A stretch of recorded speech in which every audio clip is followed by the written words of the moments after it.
as we pronounce, it is Veterans Day. And so we do want to not only celebrate those who have fought for our country, but we realize that there is trauma that has taken place because of war in the land, war overseas, and serving is not easy. Serving is not something that is taken lightly, but they give of their lives. You give of your life so that others may live free. And so what we want to do is not only celebrate them, but we want to address some of the trauma and concerns of women veterans. Not only in the land of the free and the home of the brave are women oftentimes overworked, overlooked, and underpaid, but they give their life even for this country. And so we want to welcome back Sergeant First Class Retired Cassandra Taylor as she educates us on this topic.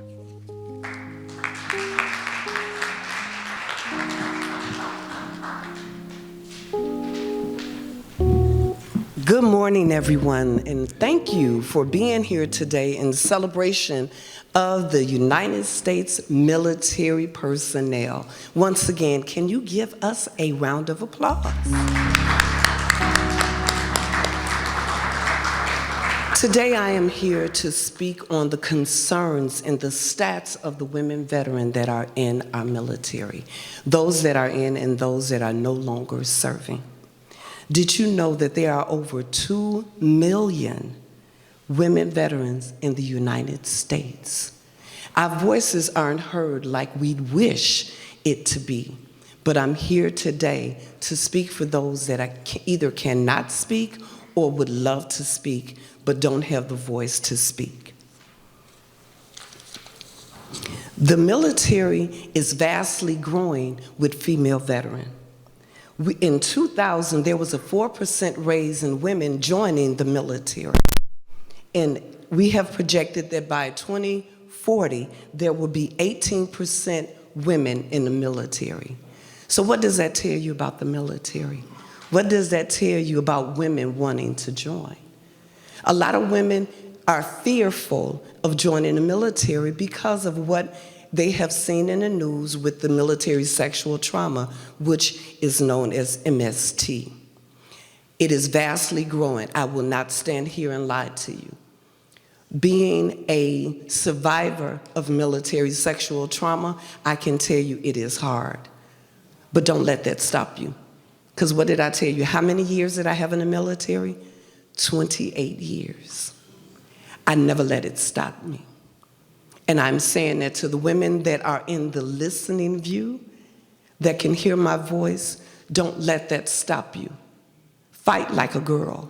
Stand strong. Be strong in what it is that you know to do and how to do. We are the backbone, believe it or not. Women are the backbone and the vessel to this world. Because why? We bring in life. And because we bring in life, we have to stand strong. We have to fight. We have to lift each other up and be there for one another. In the military, the branches of women per branch, believe it or not, in the Army, 916,948 by 2025. This is the projected number of women that will be in the Army. Go Army. That's all I'm gonna say, go Army.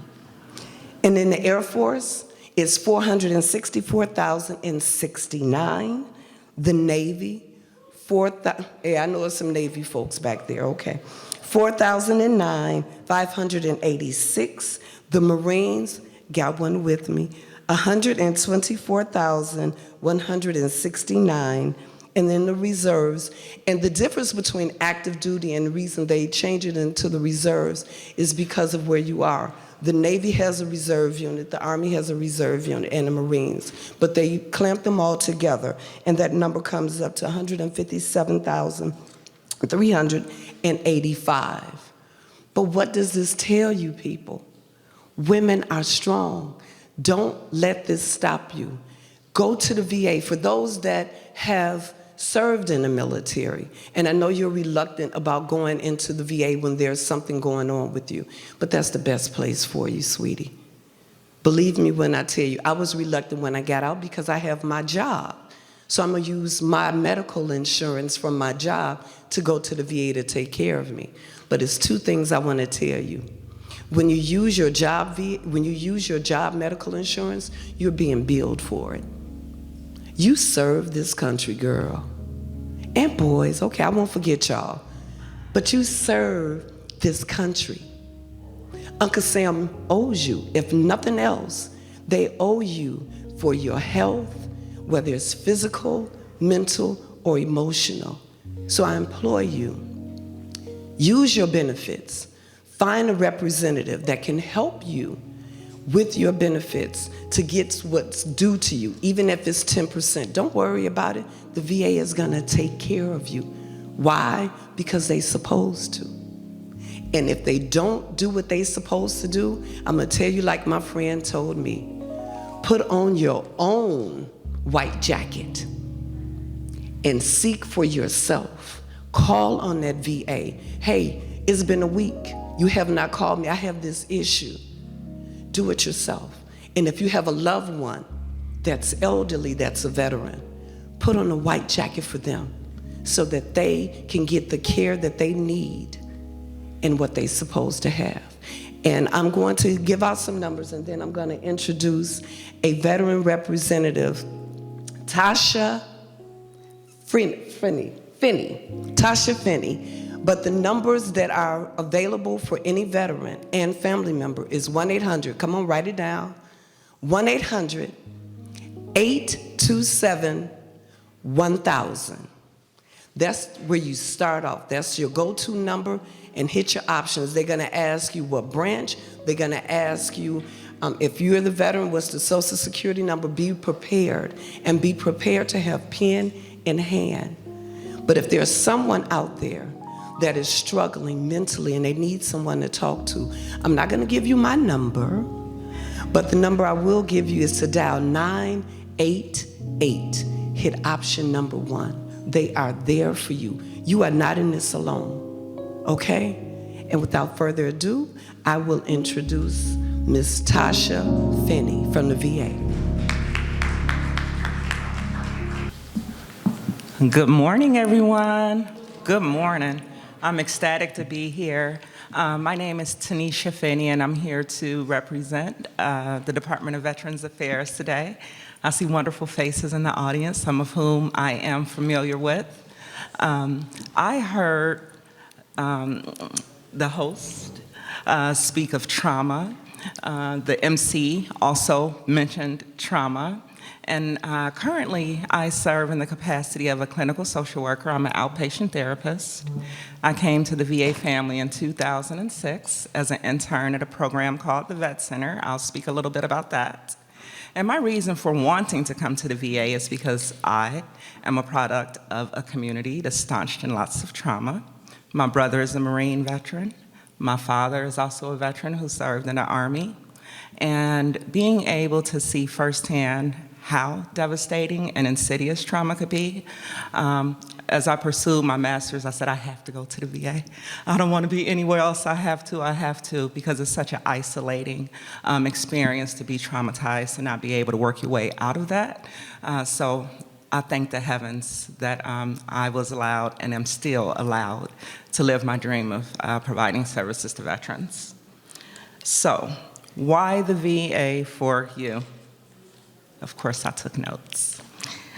Jesse Brown VA Medical Center, which many of you may be familiar with, right, is located at 820 South Damon Avenue in Chicago's Medical District.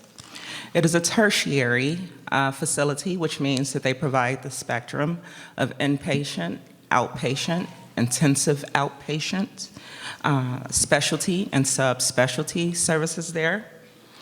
And they are staffed with doctors from 2 leading medical schools here in Illinois, which are both Northwestern and the University of Illinois. Aside from, and in terms of inpatient, of course, we have medical inpatient. We also have acute psychiatric care, which most people are familiar with what that is. We also have residential programs. And the beauty of the residential programs is that they can kind of serve as an in-between before someone gets really sick and need to be hospitalized on an acute psychiatric floor. I always refer to our residential programs as like the woosah, so to speak. So it's before things go a little bit too far, that's an opportunity to go there as an extended program and get stabilized. Aside from the above reasons, the VA also has several outreach programs. You may have seen, maybe it was on the news or YouTube, our new MMU unit, which we're excited about. That's the mobile medical unit. You'll see it around the city if you have not seen it already. Very proud of that. We also have an intimate partner violence program. And what's great about our intimate partner violence program, we know domestic violence is very real, but their interventions stem from research that they have about how veterans engage in domestic violence, so it's very targeted to the veteran demographic. We have outreach housing programs. So, you know, that's been a huge wave over several years about the number of veterans who are without housing. And so we have a huge team, 120 plus social workers alone who serve in that program, and you can walk in anytime or send someone if they need those services. We also have a program called VMET. I think there's only 2 in VISN 12. If you don't know, the VA is broken down into something called VISNs. So that's an integrated network system. And I believe it's 2 in our VISN that have a program called VMET. And what this program does, if there's a veteran in the community who's in crisis, anyone can call the VA or even call the police. I'm sure they're aware of it. And they send out a VA officer, a VA-trained clinician to intervene in crisis. Right before I went back to outpatient mental health, which was this past July, I was housed in the acute psychiatric unit for, I think, 8 years. And it was very, very hopeful to see veterans who were brought in who otherwise would not have ever got the help they needed. Sometimes people are too sick to even know that they need help. So I'm very, very thankful that that program exists, and they've been doing awesome, awesome things. We also have the Veterans Justice Outreach Program, which you may or may not heard of, but for veterans who are engaged in the criminal courts system, we have the city, or the county, so to speak, has veteran courts. This county is not the only one that has veteran courts, so if you know of a veteran who is engaged in that criminal justice system, let them know that there's a thing called Veterans Court, and they may want to ask the prosecutor about it, or come to the VA and inquire about that. Ms. Cassandra just spoke and gave you some figures about the women's program. We have a comprehensive women's treatment clinic that provides the full gamut of what our lady veterans need. And also we have affiliation agreements with the hospitals if there's something that needs to be outsourced.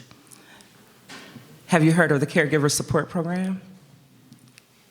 Anybody? So this is like a really huge deal. There are lots of veterans who need help in the home. They have family members who have been helping them. Well, now there's a program that's really, really comprehensive. There are 2 different types. Okay, I don't know if that was my sound. It means I need to be quiet, so I'll speak a little bit faster. Let me know. Okay. So the beauty of this program is that the caregivers, and sometimes that's a full-time job in and of itself, and their health may decline, physical health, mental health, obviously same thing as emotional health. Legal struggles, you know, when it's time to say goodbye to their loved one and so on, financial resources, so it's full spectrum. And one program even has a paid benefit.